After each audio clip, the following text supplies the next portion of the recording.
Estoy charlando con Julio M. Schilling. Julio M. Schilling es politólogo, escritor y director del Foro Político y la publicación digital Patria de Martí. Tiene una maestría en Ciencias Políticas de la Universidad Internacional de la Florida.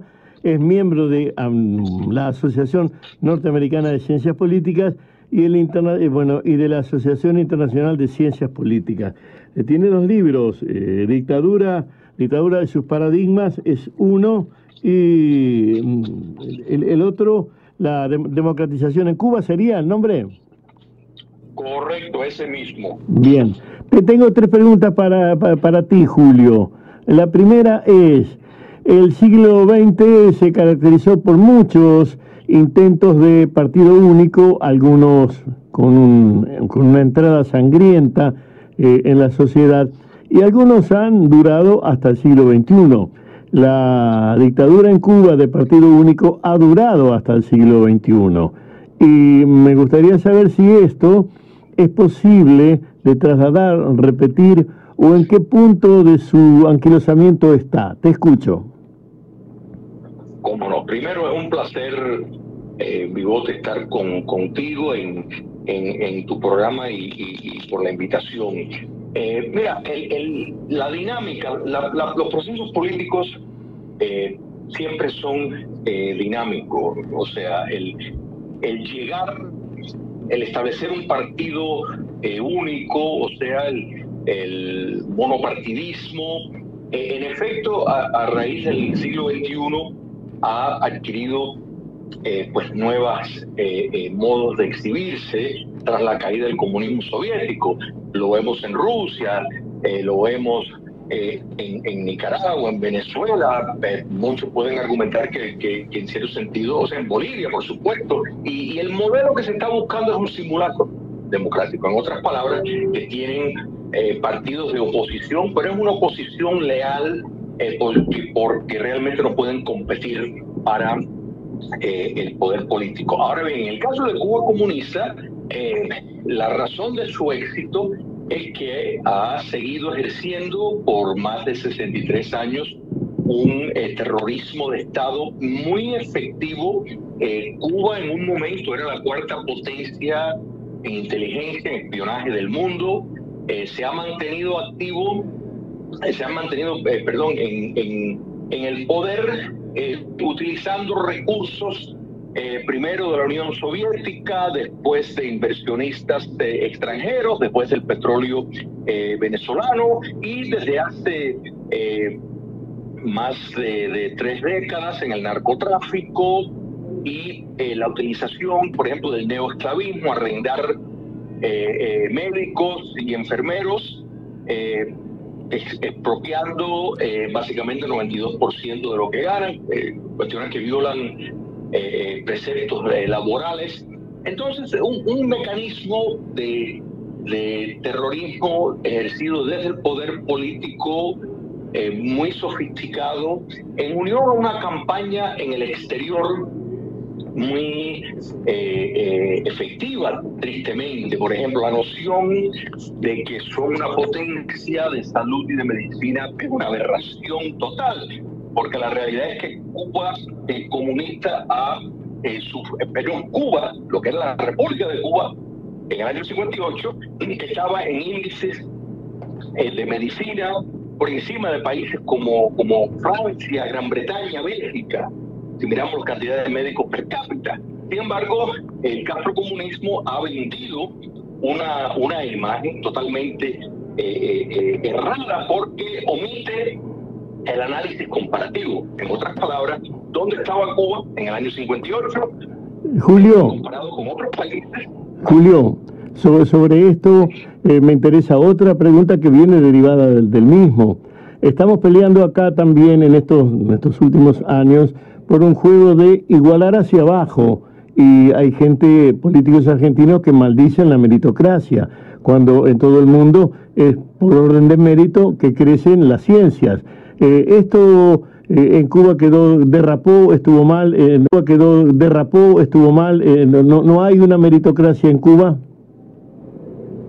No, lo que hay es es un sistema de sumisión total. Y esto añado, Bigote, esto es importante entender que Argentina, por ejemplo, no está eximida de esa realidad. En otras palabras, lo que tenemos ahora es, en efecto, el montonerismo en el poder, y vemos personas totalmente incapaces de desempeñar determinadas tareas y están ahí.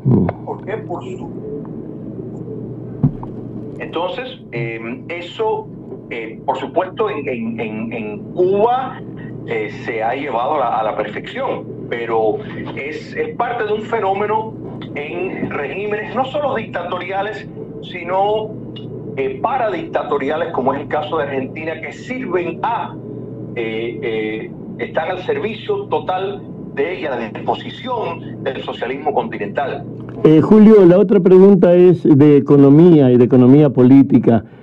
Cuba venía de una posición de monocultivo con la caña de azúcar y la ayuda, tú lo dijiste, la ayuda de la URSS. Caída la URSS, encontró otros modos de ayuda.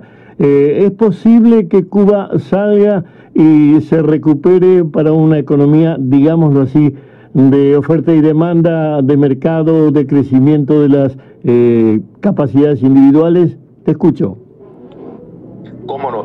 Sin duda, mira, el sistema saca lo mejor y lo peor de las personas. La nación cubana fuera del territorio, y hay que siempre tener presente que para tener un Estado sí hace falta límites territoriales, pero el concepto de nación no tiene por necesariamente que tener un territorio, de modo que la nación cubana que vive fuera del territorio, la nación cubana libre en democracia, produce 9 veces, si lo fuéramos a mirar en un producto bruto interno comparado con los cubanos en la isla. Entonces no es que los cubanos que vivimos fuera pues hemos descubierto el Mediterráneo y los cubanos intramuros no.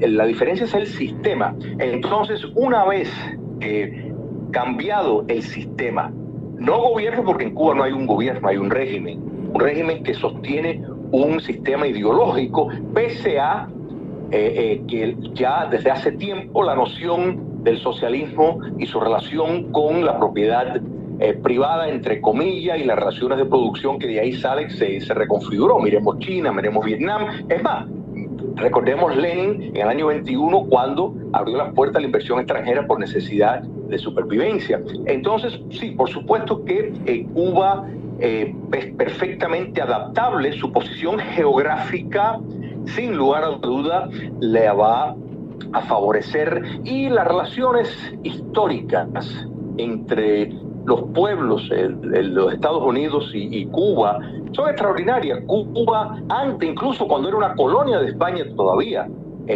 ya a partir de los 1850, tenía más comercio con los Estados Unidos que con la propia España. Y siempre los cubanos vieron en los Estados Unidos una forma de reflejar el deseo de ser independiente cuando era una colonia española. O sea, muchos de los productos norteamericanos donde primero se lanzaban era en la República de Cuba, por considerar que era un mercado muy lucrativo. Así que Cuba no parte de cero por el hecho de que la nación cubana, que vive en libertad, pues funciona en la economía moderna, en la dinámica del mercado, y sabe vivir en libertad y sociedades abiertas. Julio, la última para dejarte tranquilo.